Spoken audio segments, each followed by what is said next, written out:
Hello, Steel City Surge fans. Kippy here, coach of your Steel City Surge.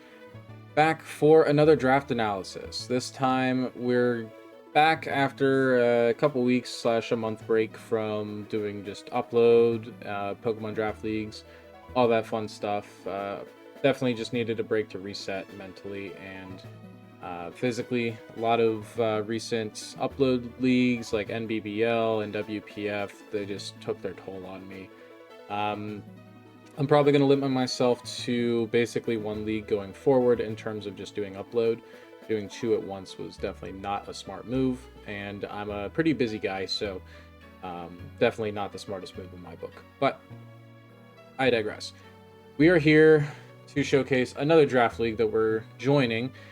This is the IBL, specifically for Season 11. Now, this league is run by a good friend of ours, Rose, from WPF. We've been in the past 2 seasons of WPF with them, and they reached out and asked us if we wanted to join. And there was a little bit of a break between WPF finishing and this league starting up, so I was like, all right, yeah, sure.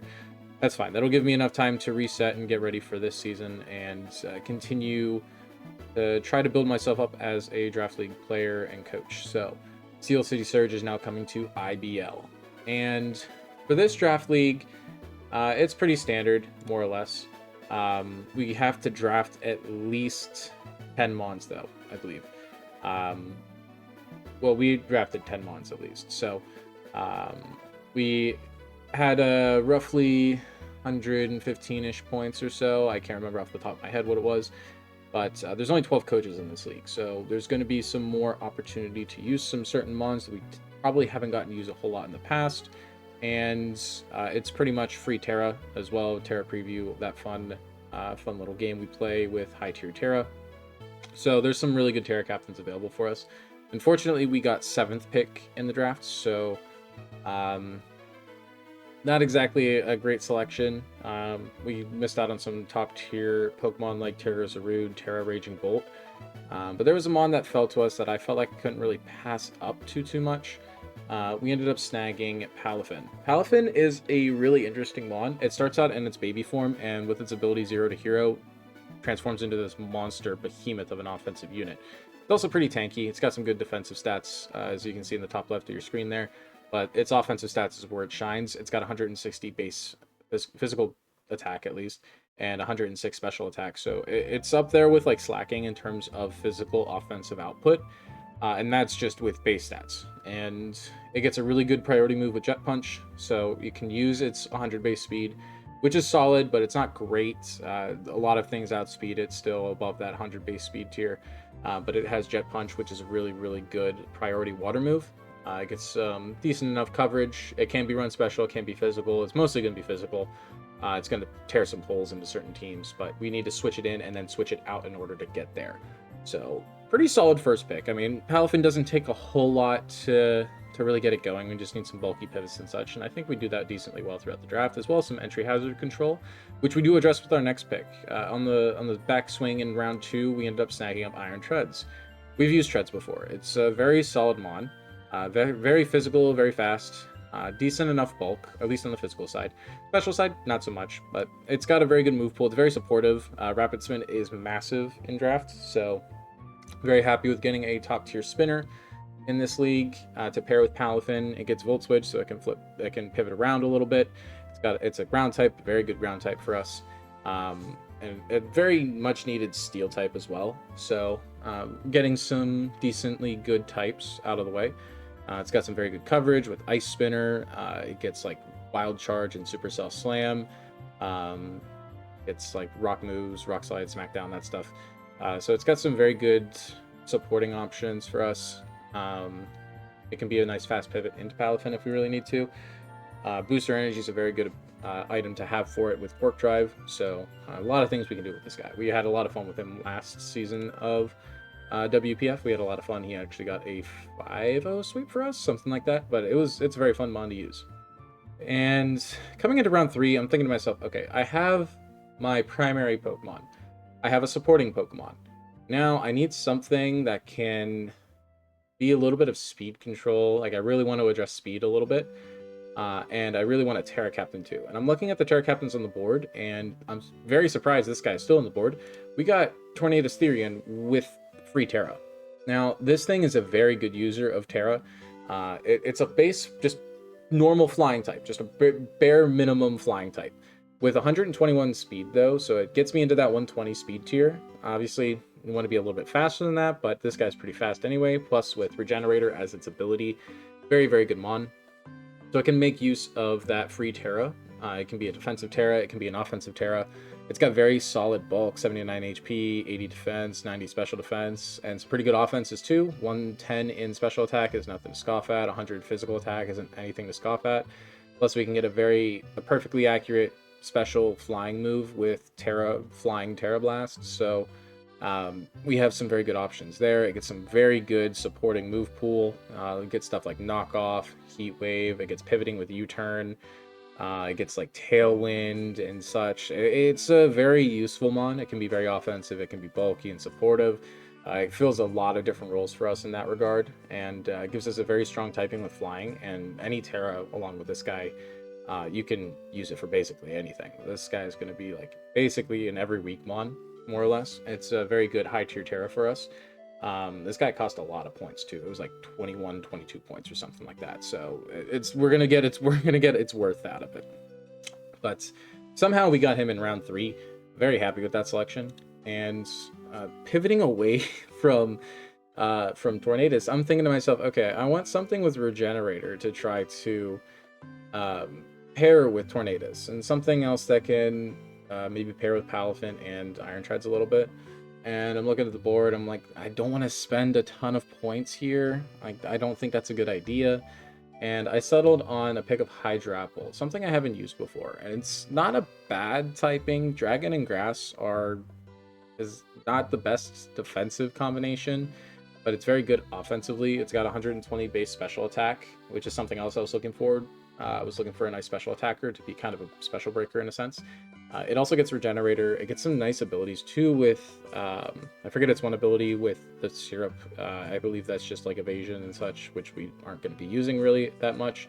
Sticky Hold is also a nice ability, but Regenerator is the one that really makes Hydrapple shine with its pretty solid bulk across the board. 106 HP, 110 defense, 80 special defense. Again, not great special defense, but we'll address that at some point. We should be fine. And it gets a very good supporting move pool as well. It gets stuff like Yawn, Dragon Tail, very good stab move, and Fickle Beam, which can double its base power, like pretty much whenever it wants. It's really, really nice. I'm very much looking forward to using this guy. It's got some decent coverage with like Hydro Pump, Earth Power. It gets Recover, Nasty Plot. It gets some really good supporting moves too. It's a very good setup threat. It's very slow with 44 speed, so by far the slowest mon we drafted to this point in this draft. So got to keep that in mind, but with Regenerator, it's going to heal up any of its damage that it takes. At some point, I might think about making this a Terra Captain if I don't think Tornadus is working out as much of a Terra Captain as much. If we need to make changes on that later in the season, that's an option, but for right now, I think he works just fine as is. Now, our next selection in the draft, I was thinking to myself, what do I want to do next? I don't have a ton of points compared to some of the other guys. Other coaches in the draft, and I really want to try to address some more hazard control just a little bit, because if I have Torn and Hydrapple switching in and out constantly and there's hazards on the field, that's not going to be good. And I also wanted something to kind of complete the Fairy Dragon Steel core that I'm building up with Treads and Hydrapple, and I ended up finding Hatterene still on the board in round 5. Which I think is really good. It's very, very slow. 29 speed. Slower than Hydrapple, but its special attack is 136. Base 136 is really, really good. Plus, it's decent enough bulky. It's got a decent enough bulk to it with a pretty good typing with Psychic and Fairy. 103 special defense, 95 defense. 57 HP is really low, but I'm not super worried about that. It gets a very good supporting move pool with like Trick Room, Thunder Wave, Nuzzle. Nuzzle's a really good move. Physical does a little bit of damage, breaks sashes and such, and then paralyzes opponents. Gets some good coverage moves like Mystical Fire and, like I said, Nuzzle and such. So very much like the idea of Hatterene. I've used it once maybe for like a week or two and then got rid of it because I didn't like it on that team. But I think this works really well with Magic Bounce here. Magic Bounce helps me control hazards a little bit more, so I don't need to necessarily run Shreds with Rapid Spin every single week. And also means I don't need to bring any other type of hazard removal, really. I can try to prevent hazards with Hatterene. So unless we're facing like a Glamora, that's probably going to be the best case scenario for us. But I really like Hatterene here. It gets Baton Pass too, so we can do a slow pivot with that guy and have some fun with him. So that was round 5. Now we're getting into round 6. I'm starting to get a little bit lower in points, but trying to mitigate that as best as possible. Hydrapple was 11 points, Hatterene was 10 points, so we're doing pretty all right for ourselves. But I'm looking at this and I'm like, I also have the potential to finish out of water, grass, and fire core. Fire, water, grass core. So I'm looking and I'm like, I really don't like all the ground weaknesses I have. I'm like trying to fill out the rest of my draft plan, and I'm looking at this, I'm like, I'm really ground weak here. Even with Tornadus, even with Hydrapple, I'm still getting this ground weakness. And Rotom Heat was still on the board by the time it got to me, and I'm like, you know what? I can't pass this up. Rotom Heat it's got Levitate, so it already removes that ground weakness. Yes, I still have a water weakness. Yes, I still have a rock weakness, but I can handle that. I have Iron Treads, who's quad resistant to rock. I also have Hydrapple right there, who resists water. I also have Palafin right there, who resists water, who we don't necessarily want to be in on water types, but Hydrapple works just as well. So I have ways of dealing with the weaknesses for Rotom Heat, and it provides me with another flying type mon, so I don't need to worry about ground types as much. I always have that issue with my drafts. Ground types are a problem with my drafts, and having a Levitate mon and flying type mons are really, really nice. Plus, Rotom Heat is pretty bulky. 107 in both defenses with 105 special attack too. Really, really good for a special attacker. It's got a decent enough move pool for supporting moves. It gets access to screens and such. So if we want to run a hyper offense mode with this team, which we very well can at any point, we can run screens and we can set up and we can just blow through teams. Palafin behind screens with sub bulk up is going to be a menace 1 week whenever we end up bringing that at some point. So Rotom Heat provides a lot of support. Bulky pivot, Volt Switch is really, really nasty. Provides a lot of bulk for us. It's a really good pivot for us, especially for Palafin. So I'm happy with that selection. We round out that Fire, Water, Grass core. We have our Fairy Dragon Steel core. Now I'm thinking to myself, okay, what else do I need here? I don't know. Let's see what happens when we get back to me. Draft gets back to me and I get my glue piece. Grounded Poison was what I needed. Quillfish Hisui was on the board. Overquill was also on the board. Quillfish Hisui is essentially a little bit better than Overquill in my opinion because it can run Eviolite as well as Intimidate. Plus, it gets the same moves basically as Overquill. So, I like it. It's a grounded poison type. It's a dark type. Unfortunately, because we're also dark, we don't resist Fairy, which is part of the reason why I wanted a poison type. At the same time, though, I can't pass up one of the best defensive typings in the game. Poison and Dark is a really good defensive typing. We don't need an offensive poison type. I don't really need an offensive dark type because I have Tornadus right there who can run a stab Terra Blast or Terra Dark knockoff if I ever really want to, or if I wanted to run Dark Pulse on it, I certainly can. So I'm not super worried about an offensive dark type at the moment. We get a really solid defensive glue piece that gets access to Haze, access to Pain Split for recovery, and this thing can be very bulky with that Eviolite. Yes, we might be a little weak to knockoff, but that's going to be fine. We'll be fine. We're not going to get another not fully evolved Pokemon with this draft, so I'm not concerned about knockoff. Now, this is the glue piece because this guy kind of rounds out everything. We get hazard control, we get access to spikes and toxic spikes, we can absorb toxic spikes, we get intimidate, which is really, really nice. Now, coming back around, I'm like, okay, I don't really have a second Terra Captain. I have 30 points for Terra that I can use as my Terra budget. 21 of that goes to Tornadus. What else do I need? I need another Terra Captain. I would like another Terra Captain because I don't want to have to run Terra on Tornadus every week. Even though it's a great Terra Captain, I don't want to do that. So I'm like, what's a great secondary Terra Captain? I know. I'm going to double up on Dragon. I'm going to pick up Goodra. Goodra, very good special wall. 150 special defense, really, really good. Combine that with any Terra type at any point, could be absolutely disgusting. Plus it gets access to Sap Sipper, which is really good for Palafin, obviously. And Dragon naturally resists grass and electric as it is, so we don't need to run Sap Sipper every week. It's got pretty good bulk, maybe not so good physical bulk because of that 70 defense, but getting access to GUI means that it kind of helps a little bit. We can outspeed something and just obliterate it. Honestly, this guy just gets bolt beam coverage too, and just gets access to a plethora of moves. One thing that doesn't get access to is recovery, which is okay because Hatterene does get access to Healing Wish, so we can use that at some point. So I'm not super concerned with that, and Gudra should be a nice secondary option for Terra. We don't necessarily need to run it every week. It's good to have there, though, and forces prep from other teams, so that's mainly why we got it. Now, going from Gudra, I'm thinking to myself, okay, I want another Stealth Rocker, potentially. I really want something else that can throw up Stealth Rocks. And I decided to go with Registeel. Don't ask me why I went with Registeel. It's intrigued me as a Pokemon for a while. It's like Deoxys Defense in WPF. It's something that can work in certain scenarios. Will it work every week? Probably not. Is it going to come sometimes? Yeah, probably. It's got a very good typing with Steel. It's got very good defenses at 150 in both defenses, plus 80 in HP. Plus, it gets access to Body Press. So that could be very good with 150 physical defense to start out. So it gets some decent enough supporting moves too to justify me selecting it. Could I switch this to something else? Probably. Will I? Probably not for now. We'll see how this goes though.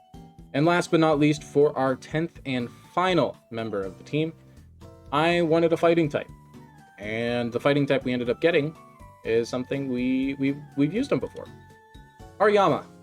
We know him. Very tanky, 144 HP stat. Physical attacker, 120 base attack.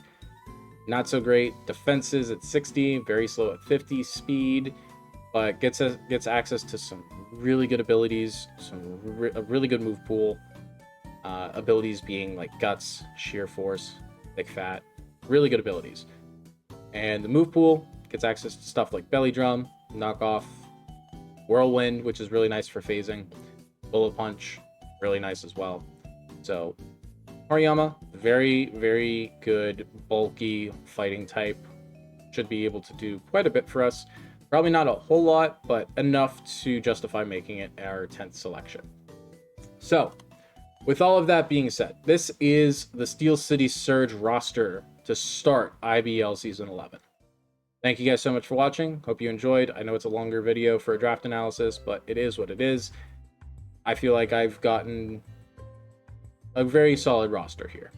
And we'll see how that goes for the first couple weeks of IBL. If I have to make some changes, I will. I have some in mind with the available mons that are on the board still, but we'll see what happens when we get there. For right now, I'll be signing off. I'll see you guys in week 1. Peace.